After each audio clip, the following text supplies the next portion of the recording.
عاشری رضی اللہ تعالیٰ عنہ نے پہلے تو ایک قلین بڑا سونا تھا، تو آپ نے حضرت عمر کے گھر بھیج دیا کہ چلو ان کے گھر میں ان کی اہلیہ بچھا لیں گی۔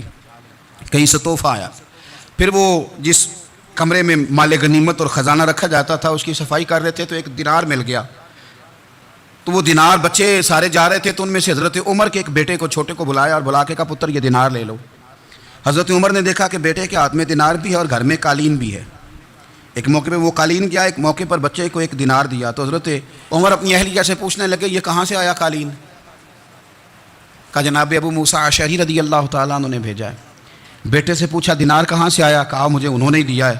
آپ نے وہ دینار بھی لیا اور قالین بھی لیا اور اس کو لپیٹا اور جناب ابو موسیٰ عاشری کو بلایا اور اتنے سخت ناراض تھے، فرمانے لگے ابو موسیٰ عاشری سے کہنا میرے پاس پیدل آئے، گھوڑے پہ نہ آئے۔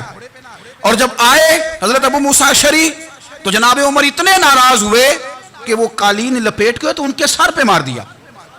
فرمانے لگے پکڑو اپنا دینار، تمہیں پورے مدینے میں میرے بیٹے کے علاوہ کوئی اور نہیں ملے تھا جسے تم خراب کر سکو، میرا پتر ہی ملا تھا بگاڑنے کی، کس نے اجازت دی تم میرے بیٹے کو دینار دو؟ کیوں لائے تم میرے گھر میں قالین؟ حضرت عمر فاروق رضی اللہ تعالیٰ عنہ فرمانے لگے میں زمین پہ سونے کا عادی ہوں، زمین چٹیل بھی ہو تو رب کا بندہ بن کے سوتا ہوں تو اللہ مجھے آرام اور سکون کی نیند عطا فرما دیتا ہے، مجھے تمہارے مخملوں کی اور قالینوں کی ضرورت نہیں ہے۔ احتساب یہاں سے شروع ہوتا ہے بھائی، یہاں ہم نہ اپنے گھر میں بیٹھ کے مایوس باتیں کرتے ہیں، اور فلانے کے بچے کہاں پہنچ گئے، فلانے کے بعد بڑا پیسہ آ گیا، میں کچے مکان میں رہوں، میں یہ کروں، دیکھو مجھے نہیں سہولی۔ یہ تو آپ مایوسی والی باتیں کر رہے ہیں، یہ تو آپ کمزور باتیں کر رہے ہیں، یہ تو اس طرح کی باتیں تو ہارے ہوئے لوگ کرتے ہیں۔ اس طرح کا لب و لہجہ تو ان لوگوں کا ہوتا ہے جو احساس کمتری کا شکار ہوتے ہیں۔ یہ آپ نے کس طرح کا لب و لہجہ، اور اپنے بچوں کو آپ بھکاری بنا رہے ہیں تاکہ دوسروں کو دیکھیں تو مایوس ہو جائیں۔ اٹھ باندھ کمر کیوں ڈرتا ہے، پھر دیکھو خدا کیا کرتا ہے۔ آپ کا جو احساس ہے وہ اتنا خوبصورت ہو، آپ کے لہجے کے اندر اس قدر ٹھہراؤ ہو، آپ کو اطمینان آ چکا ہو، اور آپ کے بچے کبھی بھی کمپیریزن نہ کریں اپنا کسی کے ساتھ، کبھی بھی انہیں کرنے نہ دیں۔ آپ وہ کبھی یہ بات نہ کریں کہ فلانے زیادہ اچھا کھاتے پیتے ہیں تو ہم کدھر ہیں، کرنے نہ دیں انہیں بتائیں کہ بیٹا اپنی مٹی پہ چلنے کا سلیقہ سیکھو، سنگ مرمر پہ چلو گے تو پھسل جاؤ گے۔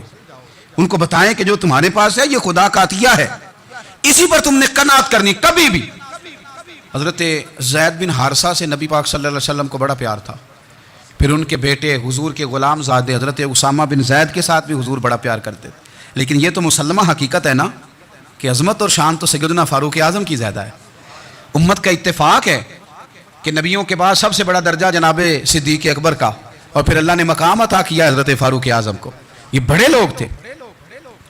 ایک دفعہ مال تقسیم ہو رہا تھا تو حضرت عمر رضی اللہ تعالیٰ عنہ نے حضرت اسامہ بن زید کو 4000 دینار دیے اور اپنے بیٹے عبداللہ ابن عمر کو 3000 دینار دیے۔